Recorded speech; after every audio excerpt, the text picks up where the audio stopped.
There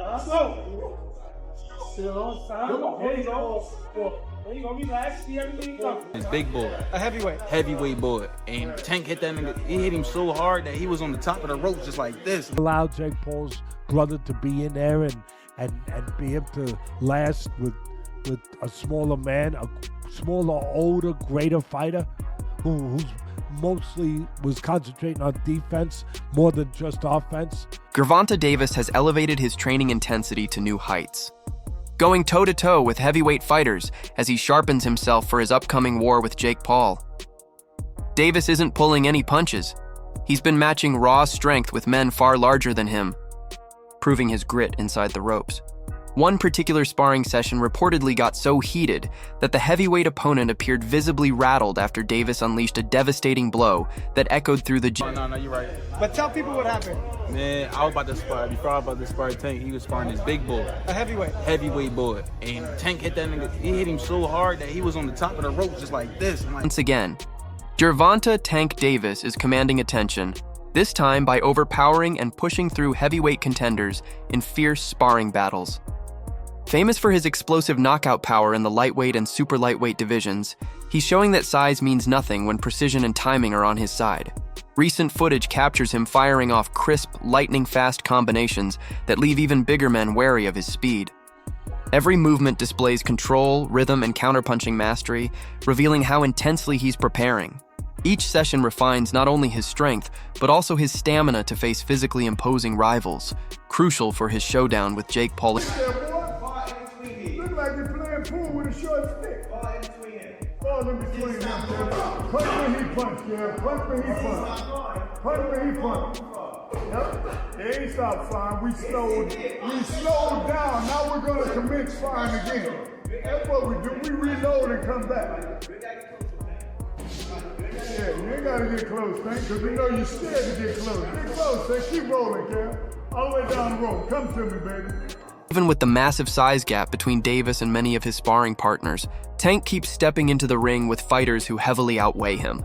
For him, these sessions aren't about dominance, they're about precision and discipline. He's perfecting distance control, pace management, and that signature explosiveness under serious pressure. His team has shared that this kind of training sharpens his ability to read angles and timing, crucial for adapting to Jake Paul's unpredictable style. Knowing Jake's main weapon is size, Davis uses these heavyweight matchups to erase that fear before fight night. It's a calculated, confident approach preparing him for every challenge the bell might bring. Here's a clip of Gervonta Tank Davis releasing footage of him training and sparring with the heavyweight ahead of his showdown with YouTube sensation turned professional boxer Jake Paul that's set to take place November 14th in Atlanta, Georgia at the State Farm Arena.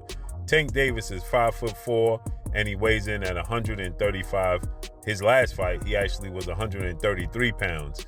Jake Paul is 6'1" with a 76-inch arm reach, and he weighed in at 199 pounds his last fight. And fight before that, he weighed in at 224 pounds. Gervonta Tank Davis has a 67-inch arm reach. This is why this fight has to be ruled an exhibition and not a real professional boxing match, because no boxing commission would sanction it. Let me know what y'all think about this. As you see, Tank Davis is using and working on movement. Let me know. I'm gone. Peace. Former UFC star and fight commentator Chael Sonnen didn't hold back when he said Gervontadavis carries the honor of true boxing into this bout. Sonnen pointed out that regardless of how Jake Paul brought attention to the sport, it's now Tank's responsibility to remind the world what authentic boxing looks like. To Sonnen, this isn't merely a fight, it's a statement. Davis aims to prove that years of discipline, timing, and technical mastery outweigh social media noise. Sonnen confidently declared that Tank's purpose is to silence the circus surrounding Jake's career with his fists. For Davis, a knockout isn't just about victory. It's a message to anyone who's forgotten what real elite boxing feels like. Which is to let anybody know that's listening that it doesn't make any difference, that boxing is a real sport. My skills versus your skills, of which I am an abundance of and of which you have none of. My life's commitment and dedication versus a second or third or fourth thought in the world of priority on your list. And I used to believe those things. Now, I go back far enough in MMA that I've had my eyes open a number of times. The fact that karate was so incredibly useless, or the fact that Jeet Kune Do was so incredibly useless, like, these were not things that I would have bet on when I was in high school. As a wrestler at that time, I would not have assumed that I would fare well in a fight against somebody that knew Kung Fu. We had all been falsely led through Hollywood.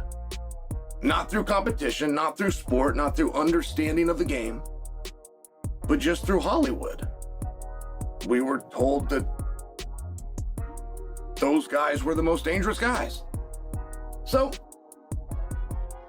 we then eventually get up to Conor McGregor versus Floyd Mayweather, which had a weight discrepancy, but it was very small. I mean, I watched him weigh in, I want to say it was like 8 pounds. Vay's fight week approaches. Videos and reports confirm that Davis has been putting in grueling rounds with heavyweight sparring partners.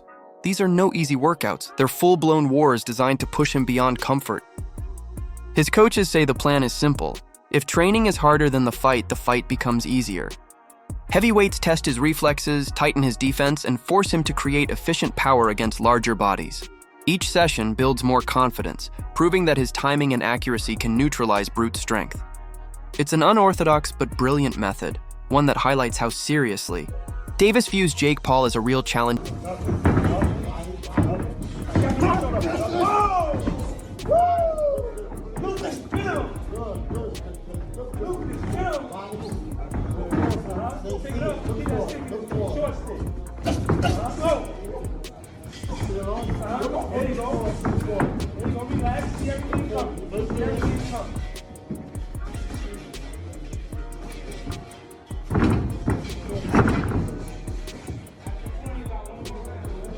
Legendary trainer Teddy Atlas has praised Gervonta Davis as one of boxing's most dangerous and technically gifted fighters today. Atlas explained that while some fans talk about Jake Paul's size advantage, it'll mean little once the first bell rings. He believes Davis's experience against world-class opposition gives him an edge Jake simply can't replicate. Atlas noted that Tank has already faced every possible style: counterpunchers, pressure fighters, taller opponents, and defensive wizards. Meanwhile, Jake's record lacks seasoned boxing talent. According to Atlas, those asking, "What if Jake lands one big shot?" are missing the essence of boxing, because what separates Davis is his ability to stay calm, adjust, and dominate when the pressure peaks. We do have one guy who, yeah, he's smaller, but he's a top fighter, he can punch, and he's fighting a guy who's not a top pro fighter, who's bigger. What if he hits him on the chin? What if he hits him on the chin? It'll wind up selling. And that's what'll wind up selling it. The what if. What if Tank makes him do a cha-cha? He hits him on the chin, and Jake Paul, we're gonna find out if he can dance. Whoa, whoa, whoa, whoa. You know, do the cha-cha. That's what's gonna sell it. And you can't argue that what if. You can't. I know I get to places that other people won't go and everything else, that just dismiss stuff because it's easier to do that, it's safer to do that. You don't have the bows and arrows coming at you from people that argue with you because you did that, but I don't care. I've had bows and arrows my whole life. I don't care. But that's true. That what if? What if this guy who is a real good puncher, who is one of the best fighters in the world right now, what if he hits him? What if he makes a miss and he counters him? Or he jumps up in the air. Bang! And he hits him. Sid Terrace was a great fighter. No, not the 1700s, but years ago. And Cus D'Amato told me he loves Sid Terrace. He said, Teddy, he used to jump up in the air and hit you with 3 jabs. I said, whoa, man, Sid Terrace.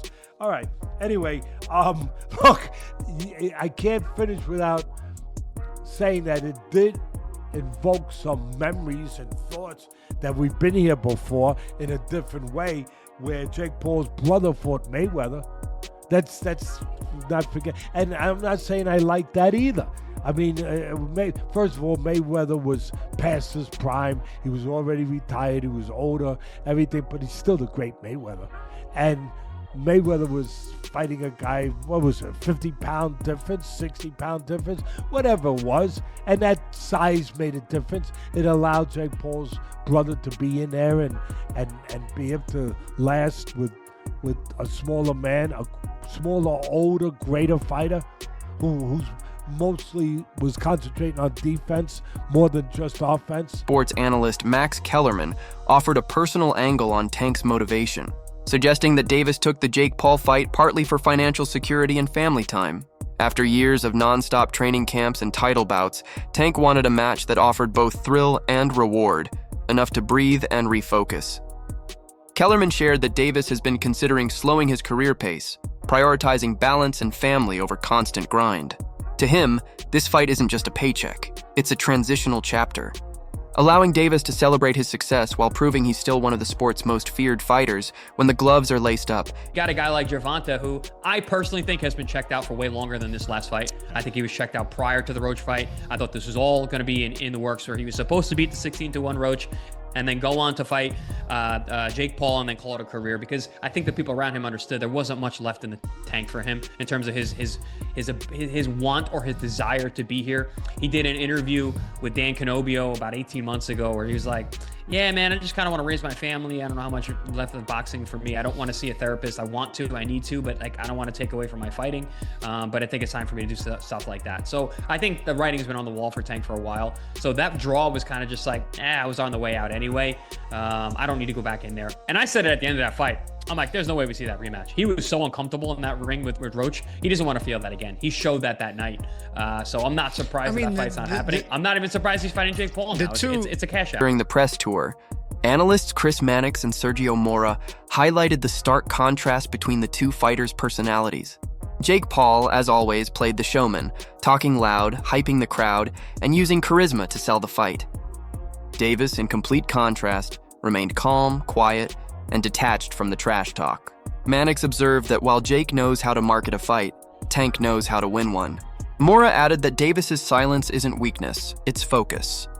Both experts agreed that when the lights dim and the noise fades, Tank's raw talent and power will deliver the message words never could. And even though Jake Paul tried to egg him on and try to goad Gervonta Davis on, he's dealing with somebody that is not a quick-witted, thinker. He's not a quick-witted speaker. Tank Davis is explosive in the ring. He's fast and powerful in the ring. He's charismatic inside the ring when he's punching. But when you put a microphone in front of him, he's not articulate. He doesn't know how to quickly respond to people. He stutters a lot. He does more stuttering than talking. So Gervonta Davis in front of a microphone is not going to sell. So Tank Davis shouldn't be put in a podium like that. He should have speakers for him. He should have someone talking from him. He should have a mouthpiece. Tank Davis is not going to sell this fight. And Jake Paul knows it. That's the reason he kept throwing jabs at him. He tried to get Tank out of his shell. Tank's not quick verbally enough. He's not quick-witted. He's not quick with the tongue.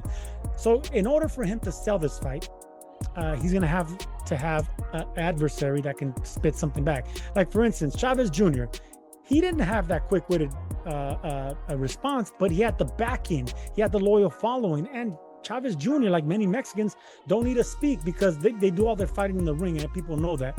Tank Davis, I don't know, man. He didn't look good in his last fight. He's not fighting the killers in his division. People are getting off that Tank train, and we know that he's had his issues outside the ring. The love's not there anymore. Tank Davis is losing a lot of passion, a lot of followers, and people aren't buying this circus that Jake Paul's trying to sell. And I'm glad that people are getting off this train. The commission in Georgia got off this damn train. That's why they had to move this fight to Florida, where anything could happen. Former world champion Tim Bradley revealed insider details, claiming Davis had limited choices before agreeing to fight Jake Paul. Bradley explained that Tank initially targeted a rematch with Lamont Roach, but negotiations collapsed. With few big names available and mounting promoter pressure, the Jake Paul deal became the logical step forward. Though some may call it risky, Bradley believes it's a smart business move that brings Tank massive exposure and financial reward. He noted that most fans don't understand the behind-the-scenes factors. Timing, management, and broadcasting politics all influence such decisions. No matter how it happened, Bradley is confident Davis will seize this moment to remind fans what a true world-class boxer looks like. You know, I do. I'm not making no excuses for Tank at all, but this is just my perspective, man. Tank had no other choice but to do this fight, man. He had no other choice. You know, he was in training for that Lamont Rose fight, and, you know, then the covers got pulled off, you know, and then this fight came about. You know, this is an inside thing, man. I swear, man, I'm telling y'all, this is an inside thing. You know, this is something that Al, PBC wanted Canelo to do, you know, because this is how they eat. This is how they gonna eat. This is how they gonna recoup, you know. As you know, PBC, they got no legs to stand on, man. You know, money going out, not enough money coming in. They got to spend their own bread, you know, for everything, you know, for everything. So, you know, they need money coming in. And their guy, Canelo, left. He with Turkey now. They wanted Canelo to do this fight. And now Tank is obligated to do this fight, man. Again, to save PBC. I promise y'all, man. I'm telling you. You know, Tank was already signed up to fight Rhodes rematch. He was already signed up, you know. You could just tell, man. I can tell, you know. Yesterday, listening to the press conference, I saw, like, I don't know what it was. It was something with Jalen Love, and it's like a secret. I don't know what that is. It's a secret, though. After the press event, some fans started to question whether Gervonta Davis was truly invested in the Jake Paul fight. Many noticed his quiet attitude, distant look, and lack of reaction to Jake's antics. Some interpreted it as pure focus. Others thought he seemed detached. The visible size gap between them added more debate about fairness. While fans expected Tank to fire back verbally, he stayed cool and expressionless, perhaps saving his energy for fight night. Those close to him insist his silence isn't apathy, it's mental discipline. Davis doesn't waste effort on theatrics that can't win fights. He's locked in, waiting to speak with his gloves. Jake Paul legitimately cooked Gervonta Davis in that press conference, and I really don't know how to feel about that. And to be honest with you, I still don't understand how boxing even allowed this to be made. Like, I don't. Like, dog, this is not an overstatement. Like, literally one of the core pillars holding up boxing is like this literal, like, fake superiority complex that they have over literally every other combat sport, despite literally being the least effective main combat sport there is. Brother, kickboxing, Muay Thai, Brazilian Jiu-Jitsu, wrestling, brother, I put judo over I put boxing. In terms of practicality of combat, oh yeah, 100%. Brother, if Jake Paul makes it competitive against Gervonta Davis, I'm looking at this like, brother. Oh, well, weight difference, brother. Gervonta Davis has been training his entire life. I'm sorry, bro.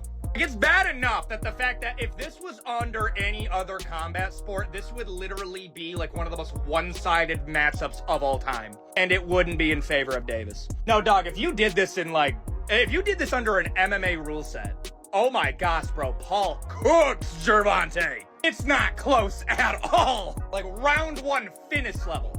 Like, understand this, Gervonta Davis versus Jake Paul is taking place in literally the only combat sport where Davis should win. I'm still shocked that they allowed it to be made. Because, like, there's no upside. If Jake Paul beats Gervonta Davis, now we're kind of looking like, wait a minute. What? Like, brother, don't forget. I still think it's a horrible look that Tyson Fury couldn't finish Francis Ngannou. That is so bad. Well, Francis Ngannou's a great boxer. Francis Ngannou, no joke, is one of the worst boxers to ever be in the UFC. He just has absurd power. No, look at the technique of Francis Ngannou. It's not that good. It's carried by power. Like, going into it, like, I'm hyped, but it's also, I'm looking at this like, bro, Gervonta has to finish, bro. Jake Paul has often been accused of exploiting boxing's traditions, but now critics are turning their attention toward Davis himself. Some argue that by accepting this fight, Tank might be fueling the influencer boxing movement he once dismissed. Certain purists feel disappointed. thinking he should have pursued a legacy fight instead of entertainment. Yet others defend his decision, noting that boxing has always merged sport with spectacle. For Davis, this is about taking control of that mix, proving that true skill can still shine in a crossover era. If he dominates Jake Paul, he'll flip the script, reminding everyone that authenticity and craft still outweigh hype. Jake Paul is not the problem with boxing, Tank Davis is. Jake Paul's doing exactly what he's supposed to do. He's a Disney Channel kid, YouTube star turned boxer. Of course, he's gonna make these stupid spectacle matchups. He doesn't care about his career, his legacy, or the sport. Meanwhile, we have Tank Davis, the heir apparent to Floyd Mayweather and Adrian Broner, who has real talent. And if he was actually consistent in the ring and was willing to get in with some of the best fighters in the world, he could be top 3 pound for pound best fighters in the sport. But instead, Tank just wants to hold up his division for 5 years and make a mockery of the sport, especially with this fight. That wraps up today's video. Stay tuned for more updates. Until next time.